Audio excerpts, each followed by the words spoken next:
अस्सलाम वालेकुम जी। आज का हमारा टॉपिक है properties of optical cavity. Last lecture हमने ऑप्टिकल कैविटी या कैविटी रेजोनेटर या लेजर रेजोनेटर का पढ़ा था।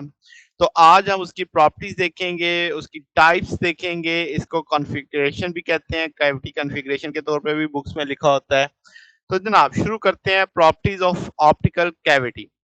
मेन प्रॉपर्टीज ये है कि आपके पास जो दो मिरर्स के दरमियान का रीजन है उसे हम कहते हैं कि भाई ये ऑप्टिकल कैविटी या लेजर कैविटी है। जैसे आप ये देख सकते हैं यहां से लेकर यहां तक जो इमेजिनरी लाइन होगी जो दोनों मिरर्स के सेंटर्स को कनेक्ट कर रही होगी उसे हम ऑप्टिकल एक्सिस कह देंगे।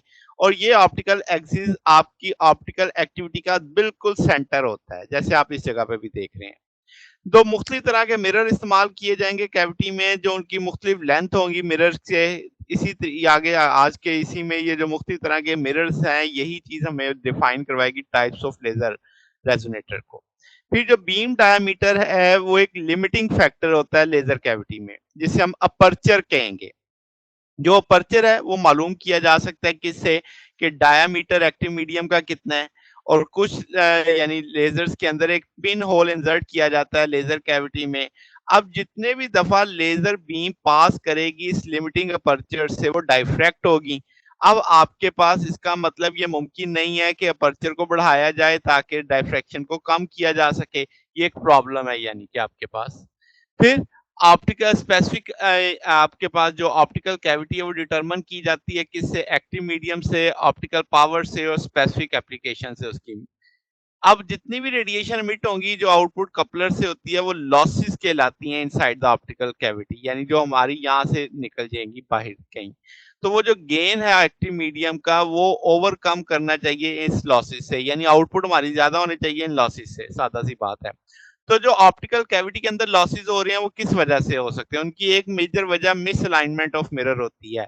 जो रेडिएशन इनसाइड होती है कैविटी की आपने उन्हें कन्फाइन करना होता है उस रास्ते में, मगर वो मिरर की मिसअलाइनमेंट की वजह से कन्फाइन नहीं रह पाती, वो बाहर निकल जाती हैं जो लॉसेस की वजह बनती हैं। तो ऑप्टिकल एलिमेंट जो आप होते हैं कैविटी का, ये जो बीच में पड़ा है ये आपके पास आइडियल नहीं होता। तो जब भी आपकी इंटरेक्शन होती है ऑप्टिकल एलिमेंट की, यानी वो जो फोटॉन गुजर रहे होते हैं कैविटी से, उनकी वजह से भी लॉसेस होते हैं, उनकी एब्जॉर्प्शन और स्कैटरिंग की वजह से। तो ये चंद एक प्रॉपर्टीज है हमारे पास लेजर की, कैविटी की, ऑप्टिकल कैविटी की। अब अगर हम बात करें कि टाइप्स ऑफ लेजर रेजोनेटर या कॉमन कैविटी कॉन्फ़िगरेशंस की बात करें, तो अब तक हमने जितनी भी बातें की कैविटी के बारे में उसमें शेप ऑफ द मिरर को डिस्कस नहीं किया। इसी की बुनियाद पे ये टाइप्स बननी है। सबसे सादा और सबसे मशहूर जो है वो है फैब्री पेरेट रेजोनेटर। इसमें क्या होता है कि दो आपके पास फ्लैट रिफ्रैक्टिव मिरर होते हैं, जैसे आप इस तस्वीर में देख सकते हैं एंड पे। फिर आपके पास जो रेडियस ऑफ कर्वेचर होता है आर, वो इसका इनफाइनाइटली लॉन्ग होता है। आप देख रहे हैं आर इनफाइनाइट लिखा हुआ है, इसका मतलब मिरर जो है मैथमेटिकली फ्लैट है, बिल्कुल सीधे हैं। अच्छा जी। फिर आपके पास ये जो रेजोनेटर है इसको यानी इतना लंबा और आप कह लें कि रखना मुश्किल होता है, लो गेन लेजर कैविटी में शुमार होता है ये। फिर आपकी जरा सी भी जो मिस अलाइनमेंट है वो आपके पास फोटॉन रिफ्लेक्ट हो जाएंगे, मिस हो जाएगा अदर मिरर से। जैसे कि मिसाल से समझते हैं कि अगर फ्लैट जो मिरर्स हैं उनमें सिर्फ कितना हाफ डिग्री का फर्क आ जाए, सिर्फ half degree out of parallel हो जाए, तो क्या होगा, जो डायरेक्टेड रे होगी 15 सेंटीमीटर लेजर कैविटी में वो रिफ्लेक्ट होगी 1.3 मिलीमीटर फ्रॉम द सेंटर और दूसरे मिरर से, और वो मिस करेगी एज को 2 मिलीमीटर इन डायमीटर से। तो इस तरीके से आप देखें इतना हाफ डिग्री से इतना फर्क पड़ जाएगा। अब इसका मतलब जरा सी भी मिस अलाइनमेंट होगी तो जो light bouncing back and fourth करेगी वो बिल आखिर बीच में से निकल जाएगी, लॉस कर देगी आपके पास। अच्छा, इसके एडवांटेजेस की अगर हम बात करें तो ऑप्टिमल यूज है ऑफ ऑल द वॉल्यूम, यानी हर जगह उसमें कहीं पे भी जाएंगे तो मीडियम में से उसने जाना ही है, गुजरना ही है। तो कोई फोकस करने की जरूरत नहीं होती क्योंकि हर जगह उसको सामने मीडियम ही मिलेगा। फिर हाई डायफ्रैक्शन लॉसेस होते हैं इसमें, वेरी सेंसिटिव आपके पास अलाइनमेंट वगैरह मसला आपको समझ आ गया, तो इसको चलाना इसका मतलब जरा मुश्किल काम है। फिर अगर हम क्या करेंगे सीधे मिरर्स की बजाय कर्व मिरर को ले आए तो फिर इस लॉस से बचा जा सकता है।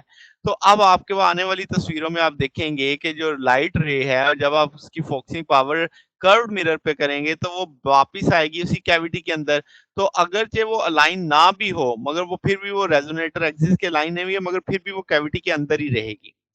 तो ये जो कर्व्ड मिरर कॉम्बिनेशन होता है, जो लाइट को रिफ्लेक्ट बैक एंड फोर्थ करते हैं मिरर में, इन्हें हम स्टेबल रेज़ोनेटर बोलते हैं। क्योंकि लाइट को ये कीप करते हैं, बाउंस करते हैं, तो वहाँ पे कोई लॉस नहीं होता।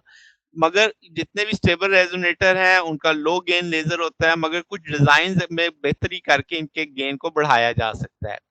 तो लाइट रेज़ जो रिफ्लेक्ट होती हैं कैविटी मिरर में, वो स्टेबल रेज़ोनेटर में, वो आपके पास सारी की सारी मीडियम से नहीं पास करती, जैसे इसमें सारी की सारी मीडियम से पास कर रही थी।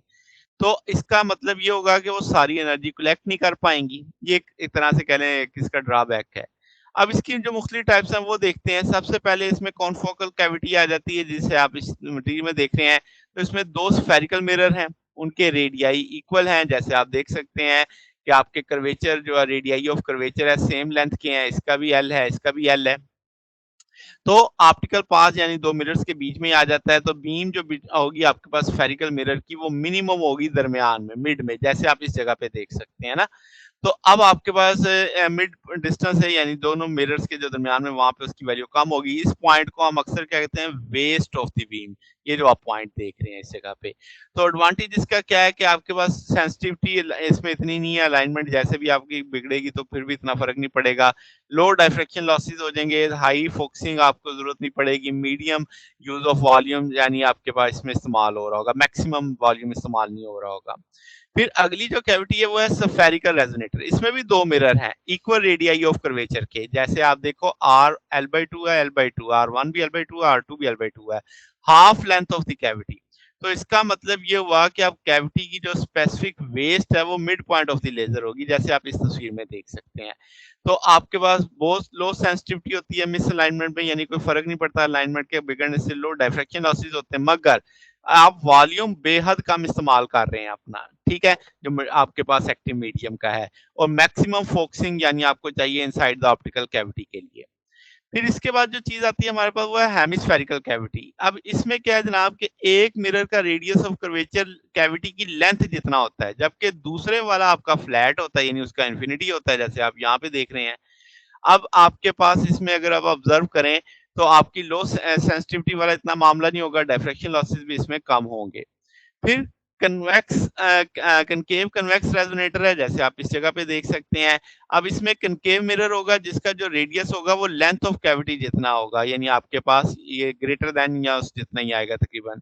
तो अब आपके पास जो अदर मिरर है उसका जो कन्वेक्स रेडियस है वो किसके बराबर होगा, वो length of the cavity minus आपके पास radius of the other mirror, जैसे एल माइनस आर लिखा हुआ है ना, आपने ये देख रहे हैं।